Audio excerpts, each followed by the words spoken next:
পুঁইশাক দিয়ে মাছের ঝোল রান্না করব। প্যানের মধ্যে তেল দিয়ে দিলাম, আদা বাটা রসুন বাটা দিয়ে দিলাম, দিয়ে দিলাম কাঁচামরিচ দিয়ে দিলাম, একটা ভাজা হয়ে আসছে চিংড়ি মাছ, লবণ দিয়ে দিলাম, লবণটা দিয়ে একটু ভেজে নিতে হবে।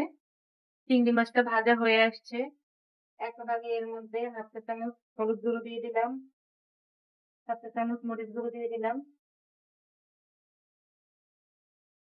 হাফ চা চামচ জিরা গুঁড়ো দিয়ে দিলাম। কষিয়ে নেব 2 মিনিটের মতো। সেটা কষিয়ে আসলে আমি একটু পানি দিয়ে দিব। ঝোলটা কষিয়ে আসলে এর মধ্যে আমি কিছু আলু ফালি করে রেখেছিলাম, এটা দিয়ে কষিয়ে নেব। আলুটা কষিয়ে আসছে, একটা পরিমাণ পানি দিয়ে দিব। ঝোলটা বলক হয়ে আসছে, সেগুলো দিয়ে দেব। দিয়ে দিচ্ছি 10 মিনিটের জন্য রেখে দিচ্ছি। শাকটাকে মিলিয়ে দিচ্ছি নেড়ে চেড়ে ঝোলের সাথে। দেখুন পুঁইশাক রান্না হয়ে গিয়েছে। ভালো লেগে থাকলে চ্যানেলটাকে সাবস্ক্রাইব করে দেবেন, ফেসবুক পেজকে ফলো করে দেবেন। কিছুটা পরিমাণ শাক আমি তুলে নিচ্ছি। পুঁইশাকের তরকারিটা হয়ে গিয়েছে। দেখে ভালো লাগলে আপনারা এভাবে রান্না করে খেতে পারেন।